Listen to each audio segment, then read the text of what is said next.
या निमित्तानं अजितदादांची आठवण खऱ्या अर्थानं त्या ठिकाणी आल्याशिवाय राहत नाही।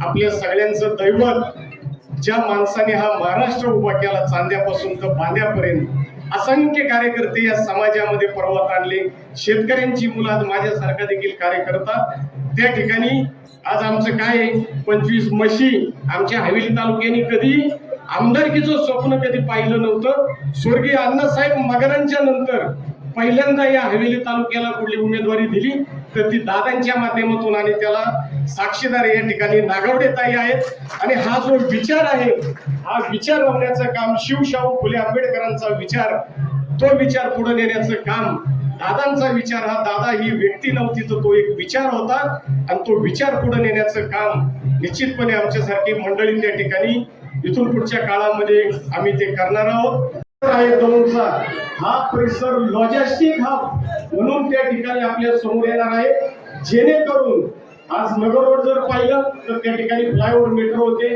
सोलापूर रोडला देखील त्याच प्रकारे मेट्रो आणि फ्लायओव्हर होतोय, अनेक रेल्वेचं त्या ठिकाणी उपयोगांचे स्टेशन होतंय। त्याच्यामुळे येणाऱ्या काळामध्ये हा परिसर एक नवीन पुण्याच्या माध्यमातून त्या ठिकाणी समोर येईल, आणि आपले जे काही या ठिकाणी शेतकऱ्यांच्या जागा आहेत त्या निश्चितपणे येणाऱ्या काळामध्ये आपल्याला चांगल्या पद्धतीने या ठिकाणी आपल्याला विकसित करून आपलं राहणीमान, आपल्या उद्योगधंद्याला त्या ठिकाणी चालना मिळेल। अशा प्रकारे या ठिकाणी निश्चितपणे येणाऱ्या काळामध्ये एक चांगल्या डेव्हलपमेंट ही खऱ्या अर्थानं त्या ठिकाणी आपल्याला पाहायला मिळणार आहे। कवडे साहेबांनी, ताईंनी आणि त्याच्या अगोदर राजाभाऊंनी देखील अनेक विषयांना त्या ठिकाणी स्पर्श केला।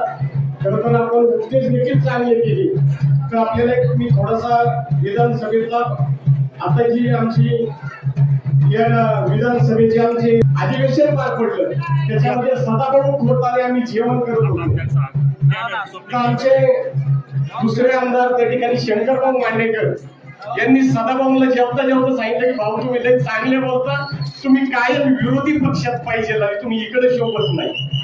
तर त्यांनी सांगितलं विरोधी पक्षात बोलता बोलता माझे 40 वर्ष गेलं, माझी सून आणि मुलगा मला सोडून गेले, ती पुण्याला फ्लॅटमध्ये भाड्याने राहतात। म्हणजे सांगण्याचा उद्देश हा थोडक्यामध्ये की उपदेश करत असताना समाजाने त्यातलं किती घ्यायचं आणि किती नाही हे निश्चितपणे तुम्ही आम्ही त्या ठिकाणी ठरवलं पाहिजे। खरं तर या निमित्तानं अजितदादांची आठवण खऱ्या अर्थानं त्या ठिकाणी आल्याशिवाय राहत नाही।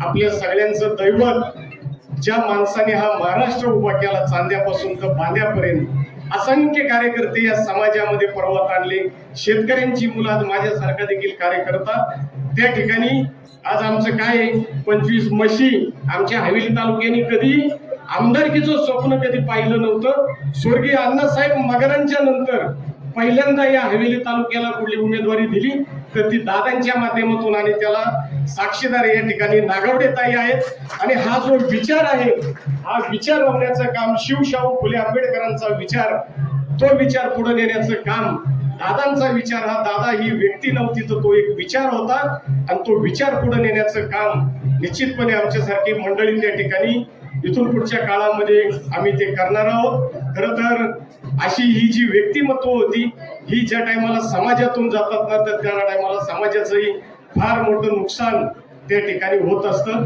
दादांनाही या निमित्तानं दादांचा खरं तर वाढदिवस जयंती होती, दादांना देखील खऱ्या अर्थानं या ठिकाणी आदरांजली अर्पण करतो।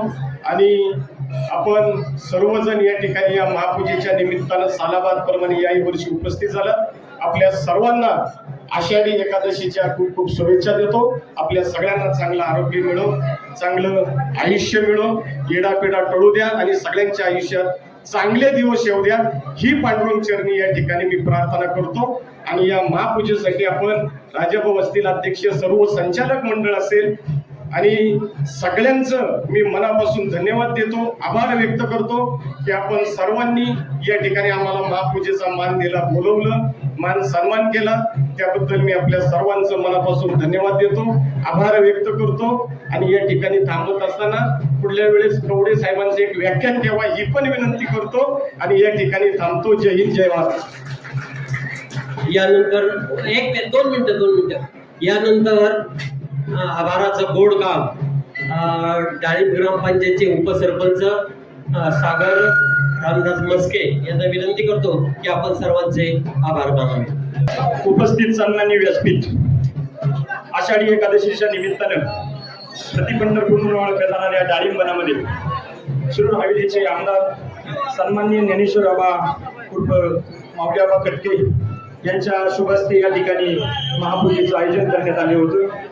त्याचप्रमाणे 2 पंचायत समितीचे सभापती सन्माननीय सुखदेवजी चोरमले साहेब, हवेली तालुक्याचे पंचायत समितीचे सभापती सन्माननीय युवराजजी काकडे साहेब, त्याचप्रमाणे कवडे साहेब, जिल्हा परिषदेचे विद्यमान सदस्य सन्माननीय अविनाशराव कुदळे, पंचायत समितीचे सदस्य प्रदीपजी दिवेकर, सर्वच जण या ठिकाणी मोठ्या संख्येने उपस्थित राहिला आणि या कार्यक्रमाची शोभा वाढवली।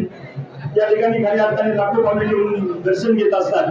आपण या व्यस्त शेड्यूलमध्ये सर्वच जण मोठ्या बहुसंख्येने उपस्थित राहिला आणि या कार्यक्रमाची शोभा वाढवली, त्याबद्दल श्री विठ्ठल देवस्थान ट्रस्टच्या वतीने आपले मनापासून आपल्या सर्वांना धन्यवाद देतो, आभार मानतो आणि या ठिकाणी हा कार्यक्रम संपन्न झाला असं मी या ठिकाणी जाहीर करतो।